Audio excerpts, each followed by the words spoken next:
कलिंगड पिकाचा हार्ट म्हणजे 21 ते 30 दिवस. जर का आपल्याकडे सेटिंग झाले तरच ते फळात रूपांतर होणार आहे आणि तेच फळ शेवटी आपल्याला उत्पादन म्हणून आपल्या हातामध्ये येणार आहे. 21 ते 30 दिवस कलिंगड टरबूज मधला अतिशय महत्वाचा कालावधीमध्ये ह्या महिन्यात ह्या चुका सेटिंग व्हायलाच पाहिजे. सेटिंग झाल्याशिवाय कलिंगडमध्ये उत्पादन होणं शक्यच नाहीये. तर शेतकरी मित्रांनो नमस्कार, मी तुमचा मित्र रोहित बोरगावे. बोरगावे टेक्नॉलॉजी ह्या आपल्या आवडत्या युट्यूब चॅनलवर आपले स्वागत करतो, तसेच फेसबुक पेजवरही आपले स्वागत करतो. शेतकरी मित्रांनो 21 ते 30 दिवसामध्ये कलिंगड टरबूजामध्ये काम करत असताना आपल्याला फुलकळी चांगली झाली पाहिजे, फुलकळीचं फळात रूपांतर झालं पाहिजे. एकरी आपल्याला 10 ते 12 हजार सेटिंग हे पडलेच पाहिजेत. मग कुठं ते पुढे त्याचं 2 kilo 3 kilo 4 kilo 5 kilo 6 kilo हे फळामध्ये कन्व्हर्जन होणार आहे आणि मगच आपल्याला उत्पादन होणार आहे. तर ह्यात काय काळजी करायची आहे, काय नियोजन घ्यायचं आहे, फर्टिगेशन नियोजन कसं असलं पाहिजे सविस्तर बघूया आपण. व्हिडिओला सुरुवात करण्याआधी जे कोणी आपल्या चॅनलवर नवीन त्यांनी चॅनल सबस्क्राईब करा. जे कोणी फेसबुक पेजवर हा व्हिडिओ पाहत असतील त्यांनी पेज नक्की लाईक करा. शेतकरी मित्रांनो सदर काळामध्ये फुलकळी भरपूर आली पाहिजे व 2 सेटिंग पूर्ण झाले पाहिजेत. हे कुठं तर मी एका बांधावर गेलोय, पांढरे कपडे घालून आपण फिरत असतो शेतामध्ये, अंगाला घाण लागल म्हणून बांधावर बघितलोय, तिथंच बघितलोय 2-3 सेटिंग झाल्यात, हा झालं म्हणून असं बघून चालणार नाही. कलिंगड शेतीमध्ये तुम्हाला पूर्ण प्लॉटमध्ये 7 ते 8 ठिकाणी चेक करायचं आहे की प्रत्येक वेलीला 2 सेटिंग पडल्यात काय. 10 फूट चालून बघा, 7 पावलं चालून बघायचे आहेत. 10 फुटात किती सेटिंग झालेले आहेत आपल्याला, प्रत्येक वेली 10 फुटात किती वेली बसलेत, त्या वेलीनुसार त्या वेलींचे 2-2 सेटिंग पडल्यात का नाही हे बारकाव्यानं ऑब्झर्वेशन करणं गरजेचं आहे. ह्या 10 दिवसात कुणाचं लग्न करू नका, कुणाचं राजकारण करू नका, कुठल्या मित्राचा वाढदिवस करू नका, काही करू नका दिवसभरात. सकाळी 8 ते 3-4 वाजेपर्यंत तुम्ही ह्या गोष्टीकडे ऑब्झर्वेशन करा. मधमाशी आपल्या शेतामध्ये आलीच पाहिजे, सेटिंग झालेच पाहिजेत. सेटिंग झालं तरच पुढे आपलं काम होऊन जाणार आहे. शेतकरी मित्रांनो चेक करून 30 दिवसापर्यंत 2 सेटिंग झाले नाहीत तर 20 ते 25 दिवसाचे शेड्यूल पुन्हा रिपीट करावे. सेटिंगला कुठे आता बघा सेटिंग झालंच नाही तर काय करायचंय आपल्याला ते मी पुढे सांगणार आहे. आपल्याकडे सगळ्यात महत्त्वाचं सेटिंगला कुठं जर का काळे डाग पडत असले तर काय करायचं आहे ते मी तुम्हाला सांगणार आहे. गमॉसिसचा प्रादुर्भाव होतो का, म्हणजे ह्या कालावधीमध्ये गमॉसिस नावाचा एक रोग येतो. जे खोड असतं त्या खोडाच्या तिथंच एक चिकटपणा येतो, शेंबूड आल्यासारखं चिकटपणा आलेला असतो. तर तो झालाय काय बघायचा आहे, त्याच्यावर आपल्याला ऍक्शन लगेच घ्यायचं आहे.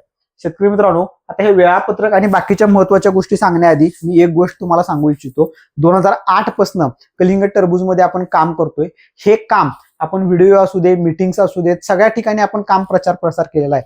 पण लोकांना योग्य वेळेला योग्य माहिती, योग्य व्हिडिओ सापडत नाही. बऱ्याच लोकांचे प्रॉब्लेम होते आणि प्रत्येक ठिकाणी कार्यक्रम घेऊन आम्ही सांगणं किंवा प्रत्येक वेळा प्रत्येक शेतकरी त्याच्या प्लॉटवर येणं हे आपल्याला शक्य नाही. ह्यासाठी आपण एक प्रॅक्टिकल मॅन्युअल तयार केलं आहे शेतकरी मित्रांनो. हे मॅन्युअल आहे जवळपास 72 पानाचं मॅन्युअल आहे.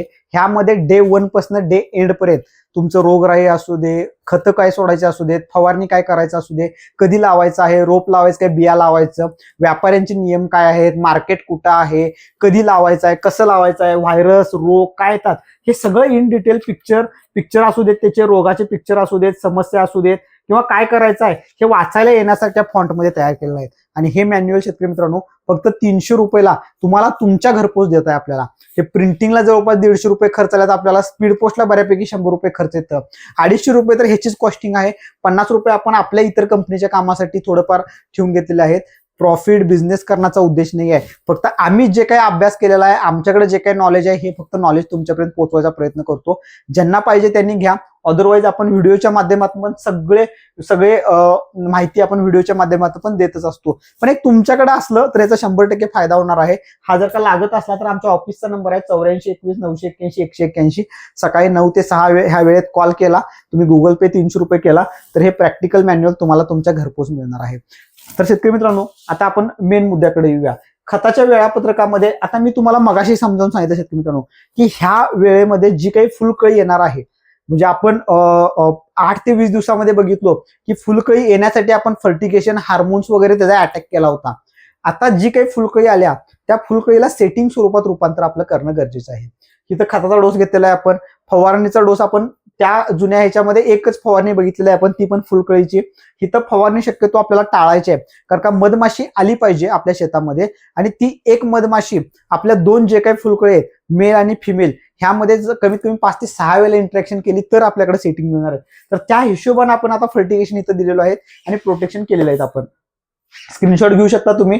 22व्या दिवशी आपल्याला 153506 5 किलो द्यायचा आहे किंवा 1261 5 किलो द्यायचा आहे. सपोर्टला बोरॉन 500 ग्रॅम आपल्याला द्यायचे आहे, कारण का जो काही मी तुम्हाला म्हटलो की काळा डाग पडू शकतो आपल्याला किंवा कॅल्शियमची डिफिशियन्सी, आता शेड्यूल प्रमाणे गेला तुम्ही तर तुम्हाला तो प्रॉब्लेम येणारच नाहीये, कारण का आपण आधीच कॅल्शियम नायट्रेट 2दा दिलेला आहे ह्याच्या आधी जुन्या शेड्यूलमध्ये. आणि त्यानंतर इथं बोरांचा सपोर्ट आणि हार्मोनचा सपोर्ट असतो, पण बऱ्याच वेळेला अर्धवट गर्भधारणा होते किंवा काय तर प्रॉब्लेम होतो, त्याच्यामुळे ते काळे डाग पडून गळू शकतात आपल्याला.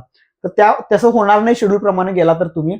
24व्या दिवशी आपल्याला 747 घ्यायचा आहे किंवा 05234 तुम्ही वापरू शकता, तो 5 किलो घ्यायचा आहे. 24-24-0 10 किलो घ्यायचा आहे. थोडा खताचा डोस आपण हाय देतो, कारण का हिथं प्रॉपर झाडं तजेलदार असली पाहिजेत, आपल्याकडे झाडामध्ये एनर्जी चांगली असली पाहिजे. सगळ्यात महत्वाचं फ्लावरिंगला ताकद लागून परत पुढे शेंडा पण पळला पाहिजे. ह्या 2 गोष्टी आपल्यासाठी म्हणून ताकद आपण जास्त लावतो. परत 26व्या दिवशी परत सेम डोस देतो आपण, 747 5 किलो किंवा 24-24-0 10 किलो. आता ह्यामध्ये स्ट्रेस इलेमेंट जो असतो तो पण बोरॉन स्वरूपात असतो, तोही खूप चांगला काम करतो. त्या हिशोबाने इथं आपण फर्टिगेशन केलेलं आहे. परत 28व्या दिवशी कॅल्शियम नायट्रेट 8 किलो आणि फार्म राईस 2 किलो देतो आपण. हा परत म्हणजे काळा डाग पडलाय किंवा गोटी एवढी सेटिंग झाल्या, ती सेटिंग गळू नये, प्रॉपर त्याला सपोर्ट राहू दे म्हणून ह्या दृष्टिकोनातून करत असतो आपण. आणि 30व्या दिवशी फ्री फायर 1 लिटर देतो, कारण का हा मेजर आहे, गर्भधारणेचा कालावधी असतो. इथं विल्टिंग सारखा येऊ शकतो, रोगाला बळी पडू शकतात झाडं, त्यामुळे डिसइन्फेक्शन करून घेण्यासाठी फ्री फायर आपण 1 लिटर देतो. आता जर का सेटिंग झालीच नाही आपल्याकडं, म्हणजे मी तुम्हाला सांगितलं की लग्न काय कार्यक्रम कुठला सोडायचा आणि आपण जाऊन शेतामध्ये 7 ते 8 ठिकाणी बघायचे की आपले 2-2 सेटिंग पडलेत का. जर का झाले नसले तर तुम्हाला 22 ते 25 तारखे 22 ते 22 24 26 हे 3 डोस परत आपल्याला रिपीट निम्मे करायचे आपल्याला. जोपर्यंत का सेटिंग होत नाही तोपर्यंत का अजिबात पुढे जायचं नाहीये. हा डोस थोडा निम्मा परत करायला लागला तरी चालू शकतो. त्यानंतर महत्वाचं काय की सेटिंग आणि फळदाणा जमले तरच पुढे होतं. सेटिंग 100% हे मधमाशामुळे होते.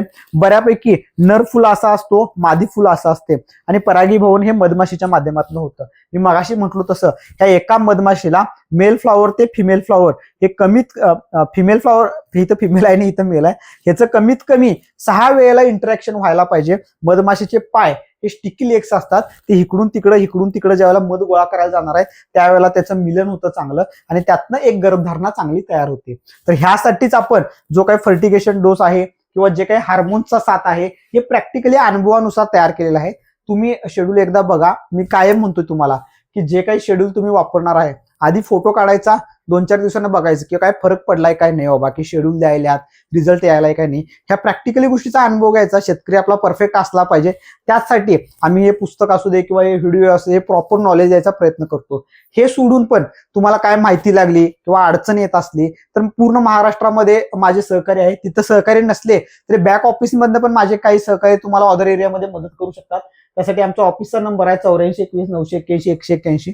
सकाळी 9 ते 6 ह्या वेळेमध्ये ऑफिसला कॉल केला तर तुम्हाला जेवढी मदत करता येईल तेवढी करू शकतो. काय औषध वगैरे लागल्यास माझे सहकारी इकडून पण तुम्हाला पाठवून देऊन जेवढी मदत करता येईल तेवढे करतील. व्हिडिओ कसा वाटला नक्की कमेंट करून सांगा.